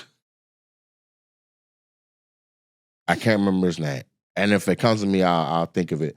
But I don't want to be that guy. I don't want to be your grim reaper for if we think we got somebody with heat, let's donate up and see if we can find. I don't want that. Them days is over. Like them days of the OGs being like, follow that nigga. Like that was an energy. That wasn't just, I know Coco said that. Well, we were playful like that. These niggas literally would like take your set list if they saw laying around or like they would sabotage each other. Yeah. And so we're off that. We've been off that. Since my class is like, if you about to run the light in a competition and you could get in trouble for it, we'd be like, nigga, we'll light you too. Yeah, gotcha. Some niggas would be like, nigga, you about to run it, nigga, let it happen, man. Oh. Let it happen. Yeah, and then going to the judges, that nigga just got docked for points, right? He killed. Yeah, he killed. But with the points though, right? Get him up out of here. Dog eat dog. Okay, I got We're much more supportive. Like the way BT be at every fucking thing, like that's us. But imagine, so a lot of people have left LA, but imagine there was 6 to 10 of us like that. Nigga, we would finish a night of comedy and go to Denny's on Sunset and Gower. Yeah, I remember, yeah. And there'll be a mic over there next stage too, by the way. Go ahead. Yeah, but I'm talking who's eating is like me, Tahir, Kev on stage, Tony Baker, CT, BT, Daphne, like, and this is who's like, and we're all like, what the fuck is Tony eating? Because this nigga's like ordering some weird. I would like the wheat gluten-free flapjacks, please. And we're all having fun. Nobody's talking about comedy no more. We're all just sitting in front of Donovan, and this is just any given night, bro. Just a room full of killers. Yeah, Ja, Craig. We're all sitting around. They done put 5 tables together in Denny's. It's the same. It had the same feel of when the New York comics talk about hanging at the restaurant above the cellar. Yeah. But this was what it was. Do you think that now that vibe will ever come back to split with Austin and LA? Do you think that because New York never lost that touch of feel of comedy? Do you think LA comedy will ever come back? New York didn't lose its comics though. COVID, we left. I know, but I'm saying to you, that's what I'm trying to tell you. So Austin has a hub, and they're trying to build, and that hub, majority of them are all the people that used to be in LA. But it's dying and they're coming back. That's what I'm trying to act. No, they're not coming back. Yes, they are. LA, wait, what? People that were from LA that went to Austin are like, bruh, and they're already coming back.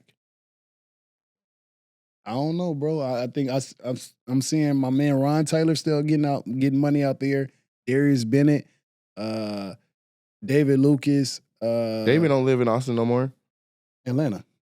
Yeah. Yeah, but I'm saying, okay, the people that left and went down there, they're not in LA. I remember you just everything. They're going to start coming back. Okay, all right. I've had conversations with like, nigga, you know where it all kind of made sense? LA. Yeah. LA, that scene is kind of dead right now. Mm. Okay, got you. It is what the scene is based on who in that bitch doing stuff. Yeah. Like when we were young, comics like that, it was Tony Rock that was throwing cool ass parties and like he had the Christmas party and you had that to look forward to, or Russell Simmons had a night, or like what nights do y'all got? We don't have anything. You don't have anything. So then throw it. And there will be something. I remember Tony Rock tried to get like a night, once a month at the Laugh Factory, Rock the Mic, Tuesdays or Wednesdays. So you can do Chocolate Sundays, Mo Better Mondays. There's no Tuesday now. No. There's no Wednesday now. And then you got Nichelle's Thursday. Yeah.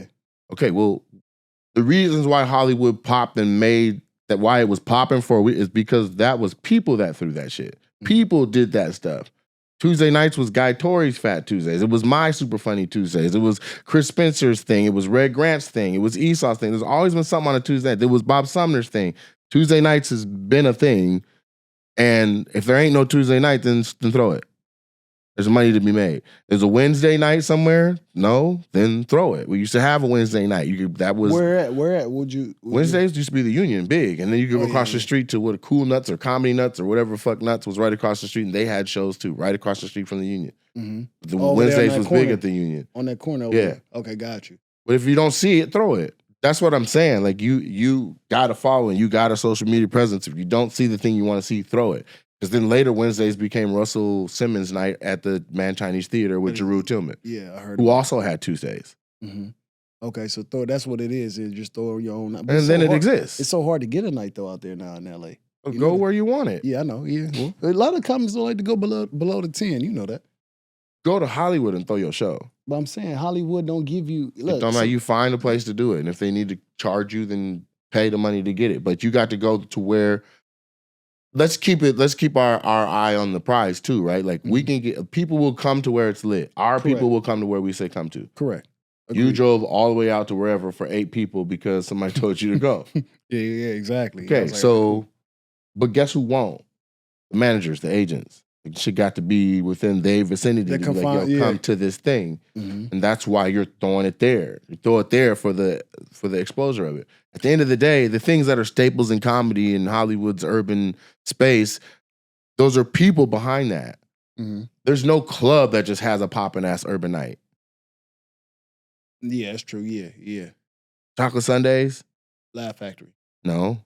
Pookie Wigington throwing a show at the Laugh Factory. Mm. And he's Kevin Hart's business manager, so he's letting Lonnie run it. And Lonnie's running it great. He's cooking, yeah. Shout out to Lonnie. And then Nichelle's presents the Crack 'em Up Thursdays in the yeah, got you. That's all we have. And then what? Monterey's presents. D-Ray Davis presents. But that was Big Spike and D-Ray. Oh, yeah, back then, yeah. Yeah, and then there was some falling out shit with the Improv and Spike, and then it was dead for a minute, and then D-Ray came back with Monterey's. So people are throwing the things when we talk about a city and be like, why is it cracking? It's not. It's not just the people are doing it, yeah. Nigga, throw it. Okay, got you, yeah. If you can't get Hollywood, go to North Hollywood. Jack and Terry will let you throw something at the Ha-Ha so quick. They do, yeah. Inside, outside, wherever. Mm-hmm. Nah, I just remember when comedy was just popping, like how you said, just everybody. But they will let you do it. You need to present it right. I went to the Comedy Store. They didn't know me from Adam. And I made physical flyers, 5x7s. Yeah. And I came down there. I was like, where can I leave these for my show that's coming up? And they were like, what? Show? Yeah. Should look incredible flyer. I'm like, wait, you didn't have a show, but you just you manifested a show on the flyer. And they said, wait, what did you got you?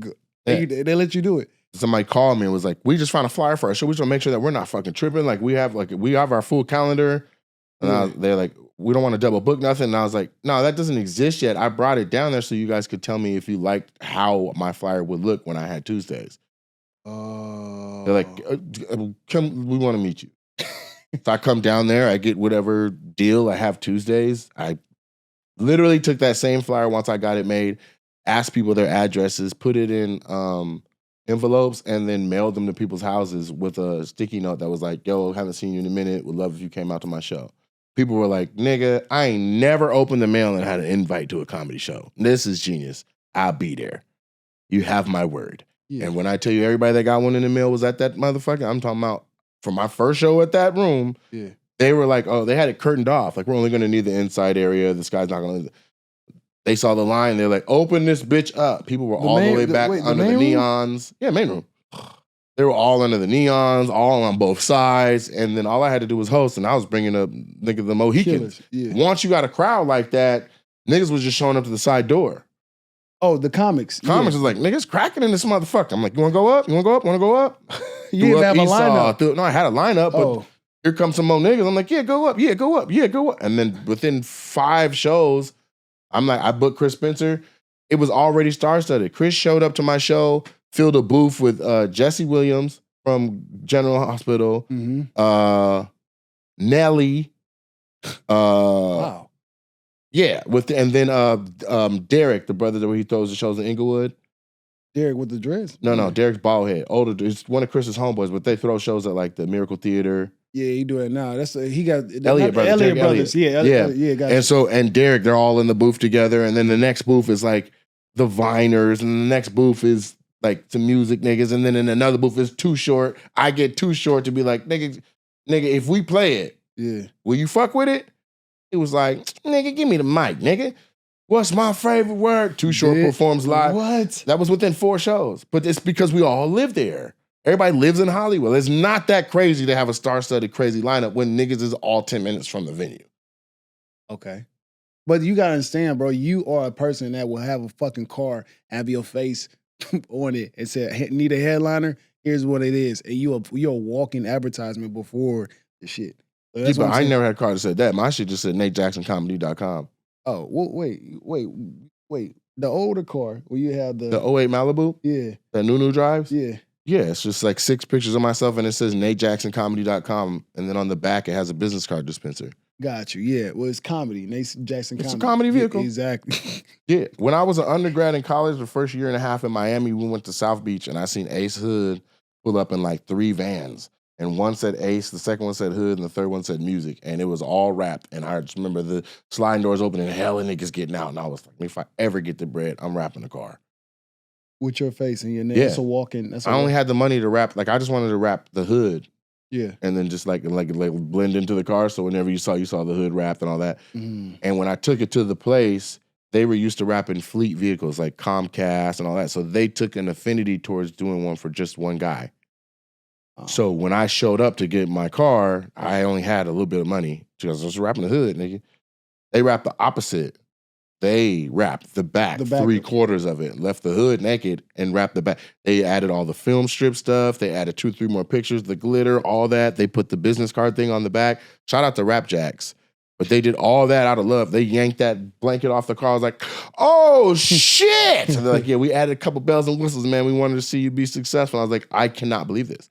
That's wild, like they freaked my shit out to where it's still dope right now. That's what I'm saying. You see it all the time. And you didn't know. All you wanted was the fucking... Just the Hood. Nigga, I only had a little bit of that. I think I came down there with like between $800 and $1,200. Like, can I just get the Hood? And they were like, man. And they're like, we have extra material. We just finished the whole Comcast thing. We printed on it. You're going to love what we did to it. We put something on the trunk though. I was like on it? Like, yeah, it's permanently on it. And I'm like, what? I get down there and it's a business card dispenser. That's fire. It says, take a card with a little arrow pointer. Like, they freaked my shit. They're like, we just want to see you win. Man, that's fire. And bro. raps are supposed to last 2 years, maybe 3 years. Yeah, they say like 2, 3. They say 3 to 5 years. 3 to 5. Yeah. I got that car. That's an 08 Malibu that I wrapped in 2010. It still look clean today. And it's 2025. So what's that, 15 years? Yeah, plus. Right. So it's had 2 to 3 lifetimes of what it's supposed to last. The vinyl that was on the back window, that cracked and all that, we just scraped that off, but it's still intact. If you get up on it, you can see like the weathering. But I also, if I had kept it indoors this whole time, it would still be brand new. That car lives outside. It don't got a garage for it. So rain, sleet, snow, shine, whatever, and that wrap is still withstood. And you still have your car. You kept it to this day. Yeah, Nunu drives it. The head of the hospitality, the head of the hospitality manager at the club. You know what I noticed is like you never can stop promoting yourself. Somebody told me this in business class, like marketing. They said, name what's the number one fast food restaurant right now? McDonald's. Okay, cool. And now they know that. McDonald's know the competition is nothing like them. Nobody can compete. They still have commercials. They're telling people like, hey, come to my. Because they know you're gonna eat. Exactly. And they want to be your next meal. You never stop promoting. We number one. We still got commercials. We still telling you. So you never can stop promoting yourself. So even with that car you drive around in 08, that shit still running around. Nate Jackson still pick a card. And as big as you is, it's just like, yo, that's just a walking commercial. So that's what I'm trying to figure out. Like, yo, it goes all the way back what we were just saying with the social media and the marketing and just trying to stay relevant and blending with what the world is coming to. Now you're doing the cooking show. Oh, should I say that? My bad. If I do it. Oh, I ain't wanna leak out any. It's not a leak. Not a leak at all. I'm just I don't want to get in trouble, bro. You're good. Okay.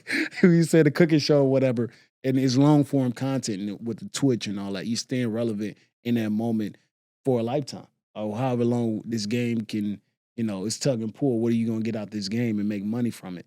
So when you say get a night and get your own night and have so many people that live in Hollywood, I think like a lot of people don't want to come together. Well, I shouldn't say a lot of people. Comics are lazy. Can we say that? Certain comics are lazy. Because you know why? Let me tell you why. I'll agree to it. You made it so safe. Okay. Say it the way you wanted to say it. I wanted to say niggas don't. Fuck these niggas. They don't work hard. That's what you want to say. But you like some comics in certain places. Niggas, no, because you understand the game is, bro, you gotta be a promoter. You gotta set the show. You gotta have followers. You gotta have the lineup. You gotta have all these. When you produce a show, you gotta have people coming. You gotta have the lineup. You gotta have. I'm like, yo, let's band together. Let's just like how like the my man Concrete, Duno, Jerry, the Perito tour. I think that's the dopest thing ever. I think so. And how they come as a collective and do that, and they sell out a show. I went to 3 niggas. Say, hey, bro, I got a following. I got motion. You got motion. You got motion. Let's just put it together and then just come on and like we can come sit down. And you see, remember you said Sketch House, we can't have a name. Man, fuck this shit. That was back then when you said that. 2025, a couple months ago, niggas still is like that. It was hard to do something on your own or try to bring niggas in when they're lazy. So how do you maneuver past that? Just do it. Okay. 2012 was my last year helping people and wondering if it was going to pay me back in some sort of way. It didn't even have to be money. 2014, 2015 was my last time where I was like, I won't do a thing unless we all collab. Because after that, the message for myself was, I'm enough. I'm enough. I don't need that. I'm enough. If there's 3 people and I'd be like, hey, you do the flyer, you make the music or the playlist, and I'll just stay up 2 more nights and do the whole shit. Also, when the money hit the table and you got to split that up 3 ways, you'd be like, man, fuck. Because I don't care how big the group is, 20% of the people doing all the work. That's just the way it is doing most of the work. Yeah. But you want to split that money up evenly. Yeah. Even to set it off, one girl didn't do no goddamn work. I did. need that money. Every group is like that. But if it's all you, then you the boss, and you can figure out if you want to pay or divvy or where to divvy out. You know what I'm saying? I'm not teaming up with no DJs. I'm not teaming up with nobody. You want to come work my show, I'll pay you to come work my show. Oh. You get your money for the night, I get my money for the night. Okay. I'll put the asses in the seats and I'll do the shit myself. At the end of the day, Chocolate Sundays isn't run by Pookie and them. Chocolate Sundays is Pookie's. Mo Better Mondays with Spikes. Yeah. Thursdays is Nichelle's. There's people that work for Nichelle. Uncle Levi, all of them is a part of the squad, but that's Nichelle's show. You want to see it, be the change that you want to see. That's a refrigerator bumper sticker quote. Be the change that you want to see. That's some real shit. Okay. Yeah. So you just said, I'm going to do it myself in 2012. And then you said I stopped collaborating in 2014. 2015, I was like, I'm enough. I'll do it myself. But you already been doing flyers. You already been doing all this other stuff that made it outside of comedy. Yeah, you just stay up and watch tutorials on how to make Photoshop flyers. I want 3D letters. Type in how to make 3D letters on Photoshop. A 12-year-old's gonna be like, follow me. Yeah. I'll show you. Right? Hey, I'm so out of pocket. I don't even know. I have my own website and I had a guy doing it and the guy left. And I was like, damn, I don't even know how to put the ticket link on my own website. So I had to Google that shit. And I had to get, it was just a lot, but it's just me learning to like you said, do shit yourself. I did it out of necessity. I don't have the money to pay a bunch of people to do this thing. If I had the money at the time, I'd have been like, hire that person, pay that person, pay that person, pay that person, and I sit back and relax. Yeah. But until you got those resources, you have to delegate those tasks right back to your damn self. Yeah. I need a flyer. Fuck, I'm gonna get a flyer from. But I know I want it to be dope. Yeah. But unless you got somebody who can do it for you on Love, then you need to learn how to do Canva. You need to learn how to do Photoshop. And that's just night after night of doing it. If you got to go take a $80 course at a community college and they just to show you what it is and how to do it, or if you've watched tutorials and but once you know it, you know it. Yeah, facts. Learning Photoshop saved me easily $500,000. Has to have been at this point for everything I've designed or made or whatever and then put out. Uh-huh. You know what I'm saying? So your earlier stages, that was all you just design. 100%. I got you. And some of that shit was ugly than the motherfucker. But every now and then I get where I'm like, ooh, I like this. Mm-hmm. Well, I change the colors, keep the template.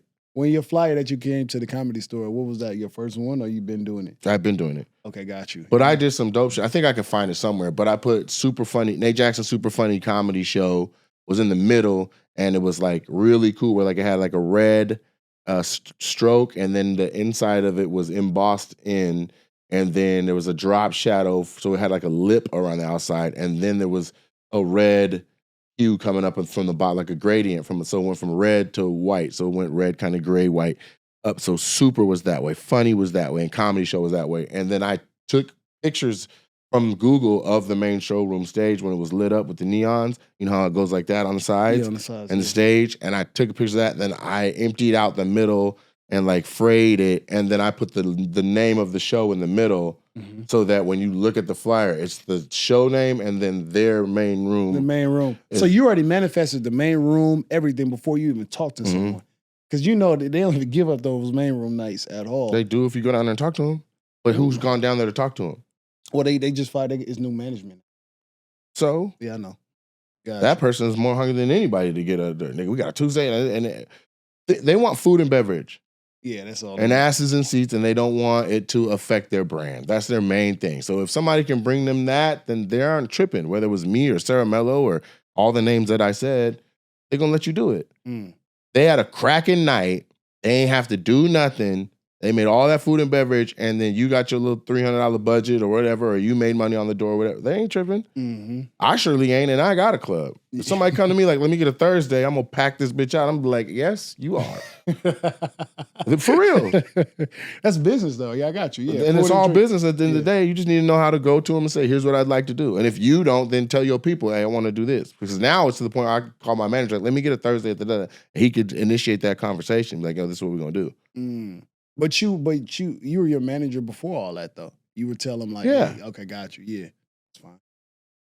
All right, well, bro, I like if that's what you want, that's how you do that's it. what I want. No, the business model and the blueprint that you laid out was just like, even though it was like you started what you said, well, the process of you start doing your own, and you say I'm enough in 2014, 15, and then 10 years later, just to see your growth and how you kind of was your own manager, acting as your own advertisement, as your own agent, whatever you want to say, and just to see that you still kind of have that business mind. Like, I'm not about to you have people working for you, but at the same time, it's more so just, nigga, I commanded or I manifested this, or I knew that if I want something, I'm gonna do it myself, and I'm gonna go out there and just figure out a way to do it.